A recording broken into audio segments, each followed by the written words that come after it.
पाहूयात एक महत्त्वाची बातमी। संभाजीनगरमध्ये ठाकरे गट आणि भाजपा आमने सामने आल्याचं पाहायला मिळालं। पंचायत समिती सभापती निवडणुकीमध्ये राडा झालाय। भाजपने 3 सदस्य पळवल्याचा अंबादास दानवे यांचा आरोप आहे।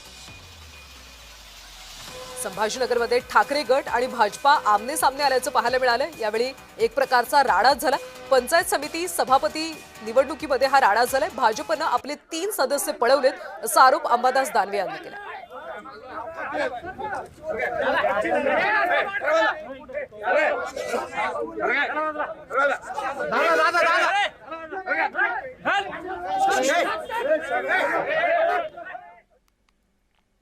आणि या संदर्भात अधिकची माहिती देत आहेत आमचे प्रतिनिधी विजय चिडे। विजय, एक प्रकारे राडा झाल्याचं पाहायला मिळालं। या सगळ्यानंतर दानवेंनी काही प्रतिक्रिया दिली आहे का? नक्कीच जर पाहिलं तर आज पंचायत समितीचे सभापती निवड होती। या निवडीच्या वेळी भाजपाने ठाकरे सेनेचे 3 उमेदवार पळवल्याचा आरोप जो आहे तो अंबादास दानवे यांनी केला होता। आणि त्यामुळे भाजपाचे पदाधिकारी आणि अंबादास दानवे आमने सामने आल्याचे पाहायला मिळाले। विशेष म्हणजे अंबादास दानवे यांनी एका कार्यकर्त्याच्या कानाखाली देखील वाजवल्याचे या ठिकाणी आपल्याला पाहायला मिळाले। त्यामुळे भाजपाचे कार्यकर्ते देखील आक्रमक झाले होते। मात्र पोलिसांनी वेळेत मदती करत दोन्ही कार्यकर्त्यांना शांत केलेलं आहे।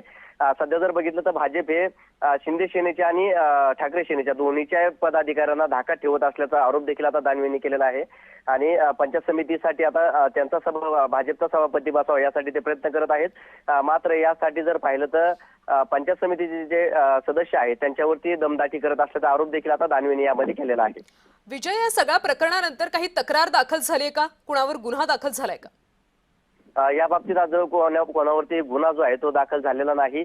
मात्र सध्या जर बघितलं तर भाजप आणि दानवे हे दानवे जे कार्यकर्ते आहेत आक्रमक झाल्याचे पाहिले मिळाले होते। यावेळी आता पोलिसांनी दोन्ही कार्यकर्त्यांना जे आहे ते बाजूला घेतलेलं आहे। त्यामुळे आता पुढील कारवाई नेमकी पोलीस काय करतात हे पाहणं महत्त्वाचं असणार आहे।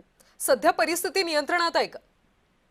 नक्की सध्या जर बघितलं तर पोलिसांनी वेळेतच जे आहे ते हस्तक्षेप केल्यामुळे या ठिकाणची परिस्थिती जी आहे ती नियंत्रणात आलेली आहे। मात्र भाजप जे आहे ते कार्यकर्त्यांना फोडत असल्याचा आरोप जो आहे तो दानवेंनी केला होता। आणि त्यामुळे या ठिकाणी दोन्ही कार्यकर्ते जे आहेत ते आक्रमक झाल्याचे पाहायला मिळाले। जिल्हाभरामध्ये भाजप हे आपले सदस्यांना जे आहे ते फोडत असल्याचा आरोप देखील त्यांनी केला होता। त्यामुळे आता या ठिकाणची परिस्थिती सध्या तर निवळलेली आहे। मात्र भाजपाचे अधिकारी आता काय प्रतिक्रिया देतात यावरती पाहणं महत्त्वाचं असणार आहे। नक्कीच विजय, धन्यवाद या सगळ्या सविस्तर माहितीसाठी। तर पंचायत समिती सभापती निवडणुकीमध्ये राडा झाल्याचं पाहायला मिळालं। भाजपने 3 सदस्य पळवल्याचा अंबादास दानवेंनी आरोप केला आणि यावेळी राडा झाला।